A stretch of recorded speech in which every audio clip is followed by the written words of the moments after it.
Good evening, Bahamas. Coming up tonight on our news. A recent public domain survey finds that over 70% of respondents support the use of marijuana for medicinal purposes. The father of the woman killed in that tragic Exuma boating accident speaks out. Find out what attorney Alfred Sears has to say about the fact that a substantive Chief Justice has yet to be chosen.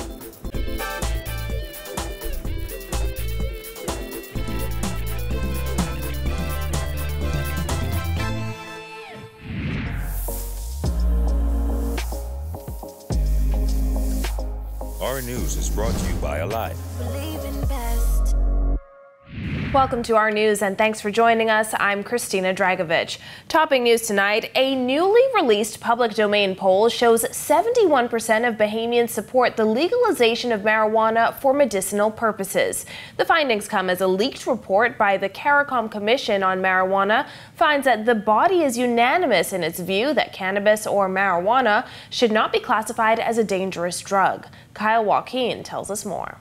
We're seeing these conversations outside of our community, and I think we're sort of saying, well, you know, if this is the trend that's heading globally, maybe this is something we should be thinking about. 998 residents throughout the Bahamas were surveyed using random telephone selection between June 1st and 14th. On the topic of marijuana usage for medicinal purposes only, respondents were asked, do you believe marijuana should be legalized for medicinal purposes? 71% said yes, 21% said no, and 8% unsure. When asked to rank tobacco, alcohol, sugar, and marijuana in order from most to least harmful, respondents ranked tobacco most harmful, alcohol number 2, sugar at number 3, and marijuana least harmful. I was very surprised. This is not something that I've been hearing in conversations around town, but again, this is why we do surveys, right? Sometimes we get trapped in our own bubble. You know, we have our friends, and they're our friends for a reason. They think like us. So we get trapped in a bubble where we think the whole world is thinking like us. And now, as the CARICOM Commission on Marijuana gets set to present its findings from a study on the Caribbean's viewpoint on the decriminalization of marijuana at the CARICOM Heads of Government meeting this week, this survey gives a closer look at how Bahamians feel.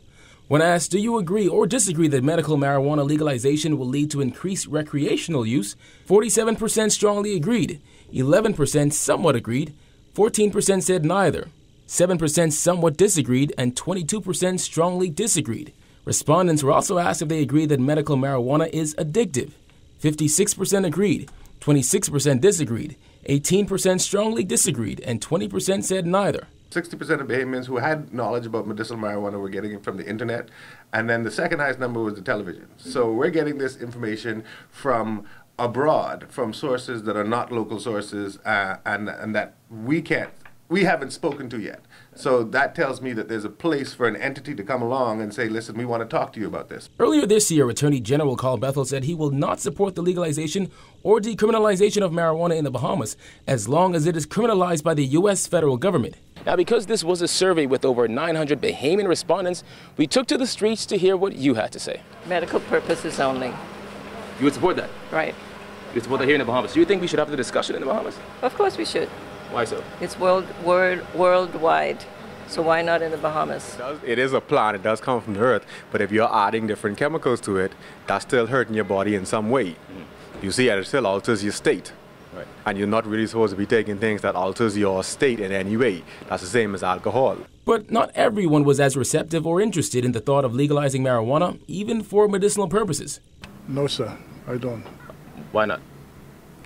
I just don't support it. Not at all? Not at all. Even if it's not smoking, but just in medicine on the whole? Not at all. This, despite 59% of respondents admitting they know someone with a debilitating medical condition that could be treated with medical marijuana. For our news, I'm Kyle Joaquin. In other news, we're now learning more about the young mother who was killed in that tragic boating accident in Exuma over the weekend. The distraught father of Malika Jackson opening up to our news team about the young woman he says was a loving mother, dedicated wife, and supported daughter. Jasmine Brown has her story in this report. 4 days after his daughter was killed and his son-in-law was severely injured in that deadly Exuma boating accident over the weekend, Melvin Grimes says the family is still trying to cope with the tragic event that has left his grandson motherless. Grimes, who spoke to our news from his home in Tennessee, says his daughter was in Exuma celebrating her 15th wedding anniversary when tragedy struck. He says the family learned of the accident on Saturday afternoon and had prayed for the best. First, because we had uncertainty, we only knew that they were involved in a serious boating accident. So my first reaction was one of hope and prayer, and that was my first reaction. And later, after we got some confirmation that she was deceased, and also you found out the condition of my son-in-law, and of course we were praying for his survival, not knowing the severity of his condition. Jackson, who was 39 years old, was killed, and her husband, Tyran Jackson, was severely injured, along with 9 others, after the boat they were on exploded in waters off Exuma on Saturday. The boat, a 4 Seas Adventures craft, was carrying 10 American passengers and 2 Bahamian crew members on a tour of the Exuma Keys to visit the world-famous swimming pigs.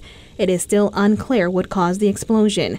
Grimes says since Saturday, the family has relied on its faith in God and an outpouring of love by friends and even strangers. At that time, it was a matter of just trying to wrap my head around it and adjust my spirit toward acceptance of God's will, and looking forward to what God would reveal to us in a higher form of glory through this tragic incident. Of course, I went through all my shock and my hurt, and then as I looked to see what God would bring the joy and the goodness out of this, I have been lifted up by so much of an outpouring of love. Grimes says his daughter, who grew up in Chattanooga, was an adventurer who loved skiing, horseback riding, parasailing, and zip lining. Jackson was employed as an international diversity recruiter. She assisted people transitioning from college life to the corporate world by placing them in specialized areas, including science, technology, engineering, and mathematics fields. But her greatest role was being a mother to her 12-year-old son Cameron, who was left with family members as his parents traveled to Exuma for what was supposed to be a romantic getaway. As for his injured son-in-law, Grimes says he is recovering in a Florida hospital. He says he recently spoke with Tyran, who has had one of his legs amputated. He is improving. I did speak with him, and he just told me he was getting better, and keep him in prayer. Now the family has since set up a GoFundMe page to cover travel and medical expenses, as they cited the fact that her widower and son will have a long road ahead to recovery. So far, they have collected just over $80,000, and that's just $20,000 shy of their goal. Reporting for our news, I'm Jasmine Brown. Well, former Attorney General Alfred Sears standing with those advocating for a substantive Chief Justice to be named. Many in the judiciary have criticized Prime Minister Dr. Hubert Minnis for not naming a substantive CJ. Sears says he doesn't think the role should be sitting in limbo. Our Jillian Gray reports. Today, Attorney Alfred Sears said it is rather unfortunate that a substantive Chief Justice has not been appointed as yet, seeing as that position is so important. We would never allow the executive and or the legislature to be without a prime minister, to be without a speaker and a president. And it is unfortunate that the judiciary doesn't have a confirmed Chief Justice. The last substantive Chief Justice to be appointed was Sir Hartman Longley in 2015. When Longley moved on to head the Court of Appeal, Stephen Isaacs was appointed as acting Chief Justice for the 8th time. Prime Minister Dr. Hubert Minnis has been repeatedly pressed as to when a substantive Chief Justice would be named.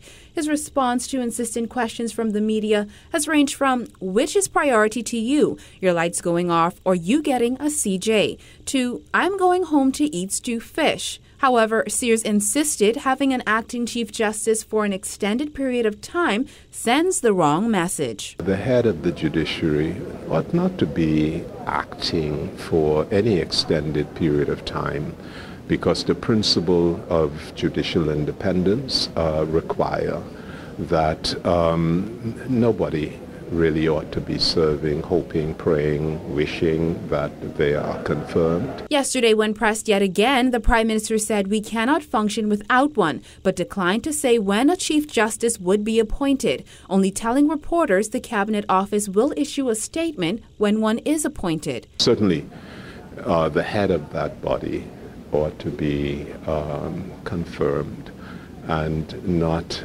be sitting in limbo. It has been rumored that Attorney General Carl Bethel was asked to take on that role, something Bethel and Minnis have refused to confirm or deny. Reporting for Our News, I'm Jillian Gray. And opposition leader Philip Davis revealing that he has yet to be consulted by the government concerning the appointment of a substantive Chief Justice. The process is incomplete. As the opposition leader, I have not been officially consulted on this appointment. I repeat that the post of Chief Justice is not only a constitutional post, but that person heads the third independent and equal branch of government, called the judiciary, and must be a priority for all governments. Stephen Isaacs was sworn in as acting Chief Justice last December. The Prime Minister and Attorney General Carl Bethel have both been repeatedly asked about the appointment of substantive Chief Justice. Minnis once again refused to say yesterday when the post will be filled. You would know with time. When that is done, Cabinet Office will release a statement. So you are planning to appoint one then? We cannot function without one. We will have a Chief Justice and one will be appointed, but you will know when Cabinet will issue the appropriate statement. Well, health officials are confirming 4 cases of conch poisoning stemming from conch sold at Potters Key Dock. According to Minister of Health, Dr. Dwayne Sands, an additional 6 cases are also under investigation. He says environmental health officials are on the ground conducting those investigations. Sands reiterated that the conch meat itself is not infected, merely the surface. Vibrio is not an issue of the meat itself. Vibrio is a bacteria that ordinarily lives in seawater and is a part of the surface of the conch. The conch meat itself is not infected with Vibrio parahemolyticus. Okay, so you can wash it off. The symptoms of conch poisoning include watery diarrhea, often accompanied by abdominal cramping, nausea, vomiting, fever, and chills. The symptoms usually occur within 24 hours of ingestion and last about 3 days. The organism responsible for the condition requires salt water to survive. As a result, Sands says it's not sufficient for vendors to wash conch in seawater. The ministry is advising that raw conch be cooked, or if it is eaten raw, that it should be thoroughly washed in clean, fresh water rather than seawater. And this will remove the bacteria from the conch. This is in keeping with our stated government policy requiring conch handling since the 1990s. And 15 employees at Bahamas Air are set to be redeployed. This as the company moves to outsource its reservations department. Airport Airline and Allied Workers Union President Jewel Fountain confirming to Our News that she received a memo today from Bahamas Air's CEO informing her of the decision, which she says will affect 9 permanent and 6 temporary staff members. The union president is calling for a meeting with the board before a final decision is made, as she fears there could be potential layoffs in the future. Our News reached out to Bahamas Air Chairman Tommy Turnquest and the airline CEO. However, no calls were returned up to airtime. Still to come on Our News, research firm Public Domain hits back at the F&M chairman. Plus, the University of the Bahamas to receive $100,000 in honor of Marcus and Jane Bethel.